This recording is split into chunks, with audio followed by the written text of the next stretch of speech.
Shannon, I cannot wait for your reaction here. Is this fact or fiction? This is bulljive. That's not what I really wanted to say, but we know what it is, Skip Bayless. And you see what happens, Skip? Now all of a sudden, somebody's flipped over a wood pile and they let critters come crawling out, and here come Dennis Rodman. He's got his 15 minutes of fame again because of the last documentary. And that's what we've seen, Skip Bayless. You know that, I know that. Nobody was even thinking about Dennis Rodman until he played a preeminent role in this last series of The Last Dance. And then all of a sudden, oh yeah, remember me? I was on that 98 Bulls team too. And this is what I was able to do. Man, stop it. Rodman, you were an unbelievable player. And I've argued with Skip Bayless on your behalf that you were a made man before you even teamed up with Michael Jordan. 2 Defensive Players of the Year, 2 chips. And so with 2 Defensive Player of the Year, 2 chips, and the rebounding titles, you were a made man. Skip, people don't know this. Dennis Rodman at 6'8" had 2 seasons in which he averaged 18 rebounds a game. One year he was 18.7. So I'm not saying Dennis Rodman wasn't great. Yes, he was a Hall of Famer before he even went to the Bulls. But he even stopped this. Let me tell you about some of other great defenders that we would say great defenders. Now, this is what Iggy won Finals MVP, Skip, and LeBron James averaged 36, 13, and 9. Against Draymond, over 4 finals, he's 33, 11, and 9. Against Kawhi. Now, Kawhi is a tremendous defender. Many say he's the best defender right now in basketball, comparable to Scottie Pippen and Michael Jordan. In the finals in which LeBron won the MVP, he was 32, 10, and 11 in Game 6, 32, and 37, and 12 in Game 7. And in the finals that they lost, and people say, oh, LeBron was terrible. He was 28, 8, and 7 on 57% shooting against Kawhi. And oh, yeah, Paul George, that other great defender that they got out in L.A., over 4 series, he's 28, 8, and 6. Skip, what guys got to understand, Skip, and I try to do a great job when I go back and talk to guys in the Hall of Fame, Skip, because like I said, everybody believes the era in which they played in was the best. But I say, guys, there's this thing called evolution. Guys are getting bigger, they're getting faster, they're getting stronger. Guys in the NBA, Skip, they're getting taller, they're getting more skill. We rave about Larry Bird shooting the ball. Golden State had 3 guys on their roster that can shoot the ball every bit as good as Larry Bird. Steph, KD, and Clay. That's 3 guys on one team, and we know what Larry Bird was. And then you say, yeah, I lock up KD too. Man, stop. Skip, the man is 7 foot tall shooting the ball at a 10-foot apex. You're not locking anybody up, Skip. I get it, Skip. I would have my face. Hey, well, since we talking about what we can do hypothetically, you know what? I want LT one-on-one and block it. When he rushing the quarterback, John Elway, I want LT. I'm going to lock him up. And by the way, rest his soul, Reggie White, I got something for him too. Man, stop this, Dennis. You were great in your time. Let these guys have their moment. You ain't locking. No great defender is locking up another great offensive player. That's not what they do. And this notion, Skip, you remember everybody says, ooh, Bill Russell, he locked down Chamberlain. All Chamberlain did was average was 28 and 28. For over 100 plus games, Wilt Chamberlain was 28 points, 28 rebounds. That's what he averaged against Russell. Is that shutting down? Because I guarantee you, if a guy averages 28 and 28 right now, he's going to win the MVP every year, no matter what his record is, if he puts up those kind of numbers. So no, Dennis Rodman out of his mind, which he probably was when he made that statement. Shannon Sharpe. This Last Dance documentary has been your last dance and LeBron's last dance on your GOAT debate that you try to make so pathetically every day on this show. And now you say somebody's scurrying out from under the woodpile. Dennis Rodman was not just a good, he was a great defender. And I want the kids out there in our viewer land to look beneath the wild hair colors that you're seeing on Last Dance, and beneath the nose rings and the nail polish and all the stories about Madonna and Carmen Electra, Dennis Rodman was rare. He was special in ways I've never seen anybody be special. And when he says he could shut down LeBron, I believe he would make life miserable for LeBron at his defensive peak. And I'm talking about with the bad boy Pistons. Yes, he would have caused huge problems for LeBron James. The reason being, at 6'8", I'd never seen anybody stronger at 6'8", just naturally gifted stronger, who played any stronger than Rodman did at 6'8", which is about an inch shorter, only an inch shorter than LeBron. And Dennis Rodman at 6'8" had extremely high basketball IQ, on par with LeBron's, except Dennis's was defensive and rebounding IQ. He was sly, smart in ways I'd never seen before a defensive rebounding player be. He was a below-the-rim rebounder. He was not an explosive leaper, but he was very quick on his feet, and he always beat you to the spot on defense and under the basket for the carom, for how the ball was going to bounce. So when he says that LeBron's game is simple, he's right. Because let's be honest about this. LeBron didn't have that cat quickness that Michael Jordan had. Michael could separate. He could just shake and bake you and separate from you in a flash. And LeBron has never had that. And he said he has only one move. Well, what have I always said about LeBron? Greatest attacker of the basket I've ever seen. But it's very simple because it's just straight head, straight line explosion. He's not going to fake you off your feet. He's not going to, so to speak, make you miss. He's not going to blow by you because you're fooled. He's just going to freight train past you and beat you with strength and then skill at the basket, because LeBron is ambidextrous, left or right-handed at the basket, and has great touch at the basket. What LeBron is in the main is he's an all-time great passer, but he's an average at best jump shooter, mostly below average given his superstardom. And he's a lousy free throw shooter, and Dennis would lock right in on that because Dennis studied, Dennis researched. And what you forget, Dennis played with a nasty edge unlike we see anybody play defense today.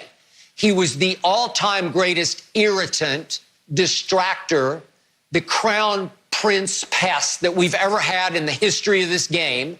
And once he got under your skin, he would snatch your poise, he would snatch your wits, and ultimately he would snatch your heart right out of your body.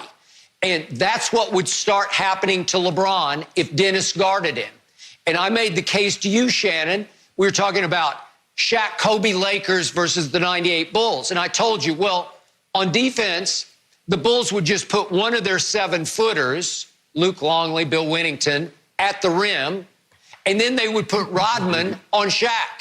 And he would bother Shaq because he's way stronger than you think he is, and he's going to get his hands on the ball.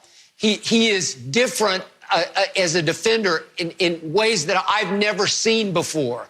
So he would plague LeBron James because he would match him in physicality, and he would basically say, you can't beat me jump shooting, so I'm going to make you drive it on me, and then I'm going to match you at the rim in IQ and in strength. I'll be right there with you step for step. And it would frustrate LeBron, Skip. and it would ultimately drive him right over the edge. So, yes, Dennis Rodman is not just spouting off. He's not just trying to recapture another 15 minutes of fame. He's flat out telling you the straight truth.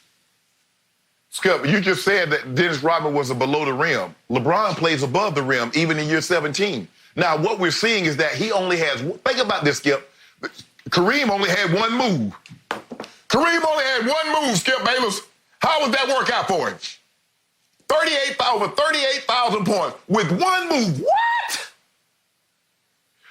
Wait, how many touchdowns? Can I say something? Yes, go ahead. Yes. Yeah, real quick. Did you see in the Last Dance footage, did you see what Rodman did to Kareem as a Piston? Did you see that sequence where he blocked Kareem twice in a row? And Kareem's standing there gaping like, what just happened? A 6'8" guy just blocked me twice. Skip, Skip, if you don't mind me asking, can you tell the people what year was that for Kareem in which Dennis Rodman blocked his shot? Tell the people at home, what year was that for Kareem? Year 20. You know what it was, I don't know which year it was. Do you? Probably 1990. No, Kareem was gone then. Skip, Skip Bayless, you ought to be ashamed of yourself. You really should be ashamed of yourself, Skip. You really should. You know good and well.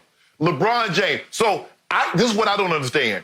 LeBron can get to the rim against Kawhi. He can get to the rim against Paul George. He can get to the rim against Andre Iguodala. But he couldn't get to the rim against Dennis Rodman. Now, you said these guys are some of the great defenders of all time. Paul George, they said, we've never seen anything like Paul George and Kawhi. And LeBron just took both of them to school. LeBron, as a matter of fact, Bron homeschooled them two guys before we even had quarantine. He had Paul George and Kawhi homeschooled. Like, y'all ain't got to go to school today. Work from your computer. And now you over there talking about, now Dennis Rodman going to talk about he can lock up LeBron. I have only said that Kawhi and Paul George and Iguodala are the best defenders of their era, but they have none of the physicality that Dennis brought to pro basketball out of southeastern Oklahoma State, out of nowhere.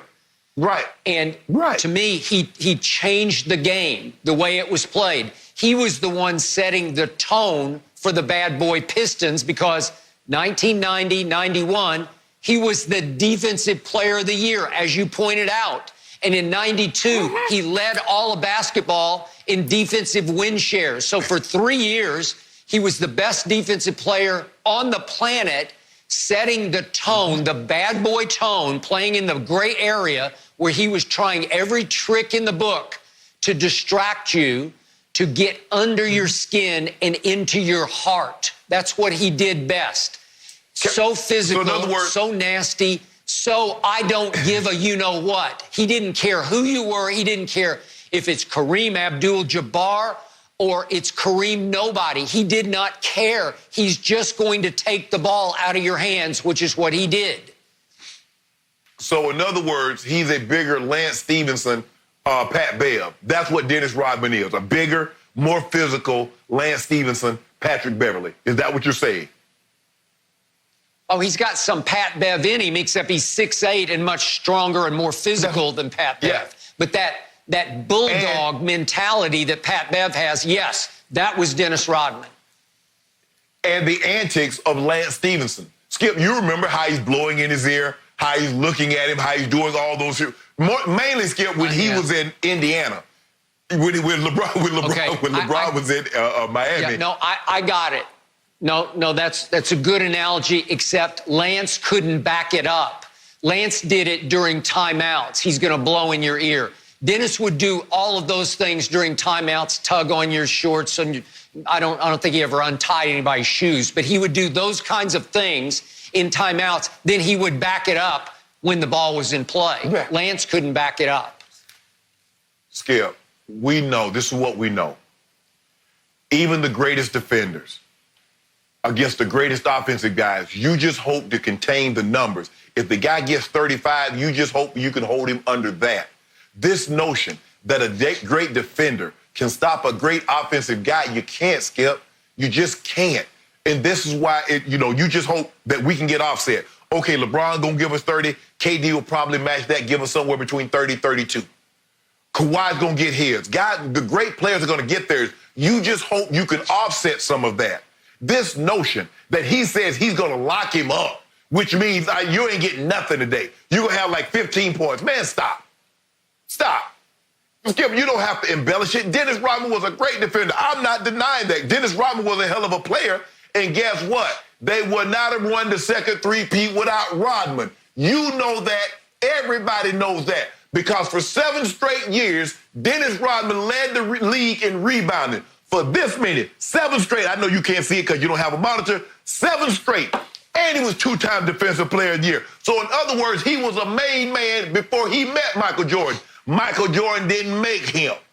So that's notion. But this is where he leaves me. This is where I want to get off the ship. Because it's about to get rocky and something might happen. I don't want no parts of it. When he starts talking about he going to lock LeBron up, he can lock KD up too. Man, they need, if they lock you up, they got a better chance. locking KD up, locking LeBron up. Skip, do you realize these are generational players? This ain't just some willy-nilly guy. You're talking about some of the all-time greats. As a matter of fact, one of the guys you're talking about, the GOAT. One guy is the GOAT. Not the GOAT. Yeah, let's talk about the real GOAT, not the phony GOAT. The real GOAT, Michael Jordan, was the greatest mid-range jump shooter in the history of pro basketball. He scored the vast majority of his points, mid-range jump shots, fadeaways, hang, hold the pose, make it. Off the glass. He could separate the way nobody could separate from defenders. And LeBron, this was the first time Dennis Rodman, in his sort of, you know, in his simplicity of speech, he's not the most eloquent guy, but he called LeBron James' game simple. And that's the first time it dawned on me that's simply brilliant from Dennis Rodman, because LeBron doesn't have a lot of whipped cream going on. LeBron doesn't have a way to just completely separate by shooting mid-range jump shots. He's not a very good mid-range jump shooter. He doesn't have that in his repertoire. He's either going to pull up and be hot cold from three, mostly cold, because he's a career 34% three-point shooter, or he's going to drive it, and mostly in his era, he's been able to bully every defender who ever tried to guard him. He can get to the rim at will. It's why I pull my hair out at night watching him. I just say, drive it, attack. But he's been afraid of the late game free throw line because he's a way below average free throw shooter. Well, he is. It's just a fact. Dennis would lock onto that. Dennis might send LeBron to the line a record number of times in a game, but Dennis would trust, well, he's only going to make like 65% of those, so I'll live with the 65% as opposed to KD, who can make 90% of his free throws. Dennis would have a hard time with Kevin Durant. I do not think Dennis could lock up Kevin Durant. There's way too much stuff going on.